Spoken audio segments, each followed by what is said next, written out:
cute naman talaga ng mga toppers natin ngayon. Pero Diyos ko, hindi ko na naman alam kung paano pagkakasyahin yung 66 minutes na video sa 3 minutes lang, ano. Pero wala na naman nga tayong no choice kung hindi i-upload to. Kaya for the go na yan. As you can see, gusto mo yun? So, ayan na nga, full fondant ang gagawin nating cake ngayon. Kaya, syempre, ganache all the way tayo. 2 flavors nga ang cake natin dito, moist chocolate cake and red velvet. And yes po, sa mga magtatanong, pwede po ang 2 flavors by request. 8x4 ang cake size natin dito, pero parang naging 8x6 na siya kasi nga may filling. Tulad nga ng sinabi ko, ganache all the way tayo dito sa cake, pati sa filling. Kasi nga, ibibiyahe pa tong cake, kaya kailangan matibay talaga. Beryl's Dark Compound po ang gamit ko dito. Bale, water ganache tayo. 1:1 mga B. Pwede ring 1 kg na dark compound. Tapos 150 grams na water. Kayo nang bahala kung gaano katigas na ganache ang gusto nyo. Medyo may hangin nga ang pagsasalita ko, opo. Kaya kayo na lang ang umintindi. Ay, hirapan kasi ako magsalita. Ano ba?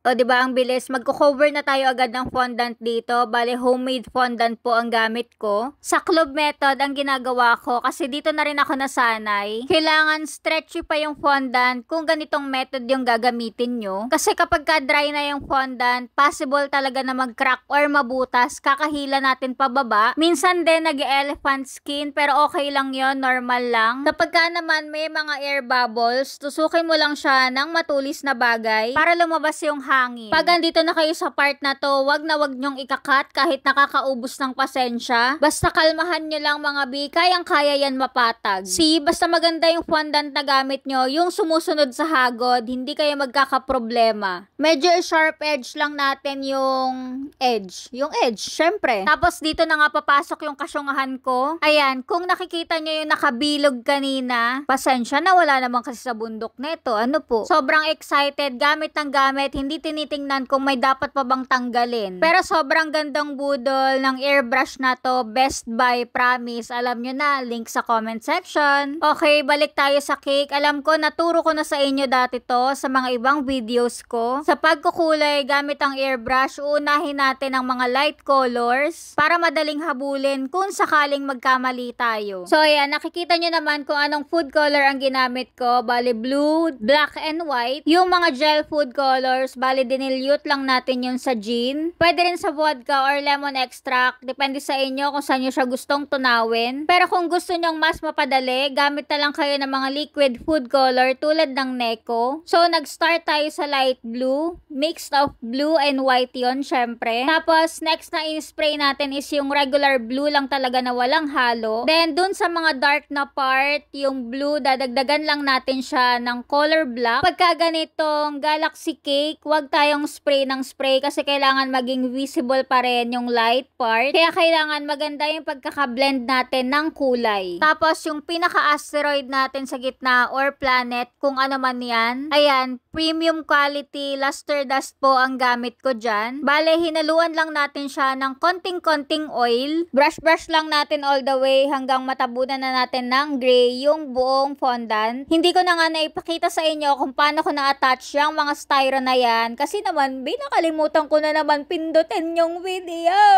Kaya sorry na agad, mapapatawad nyo pa ba ako? Pero madali lang naman yan. Alam kong basic na basic din sa inyo to. Yung pagbabalot ng fondant sa bilog na styro, bali 6 inches ang size ng styro ball natin dyan. Yung bilog-bilog na markings, bali gumamit lang ako ng ball tool, maliliit tsaka malalaki. Yung dummy styro sa taas, bali 6x4 ang size niyan. Na binalutan lang din natin ng fondant. Wala kasi tayong matibay na cake separator dito, kaya hindi talaga pwedeng maging edible yung nasa pinaka-top na cake. Styro talaga siya para magaan kasi nga barbecue stick lang mga B ang ginamit kong pang-attach dito. Sinecure ko lang na hindi siya guguho sa biyahe kasi malayo-layo pa nga ang pupuntahan niya. Bale, in-advise ko na lang si customer kung paano nga huhugutin yung dummy styro kasi nga meron siyang mga barbecue stick. Pero maayos naman ang pagkakastock ko dyan kahit barbecue stick lang ang nakalagay, kaya safe na safe yan. Alam ko napansin nyo kanina na ang daming chismis ng fondant natin. Kapag kasi ganitong alam kong matatakpan naman siya ng mga design, hindi na ako masyado nagpapagod para i-perfect kasi nga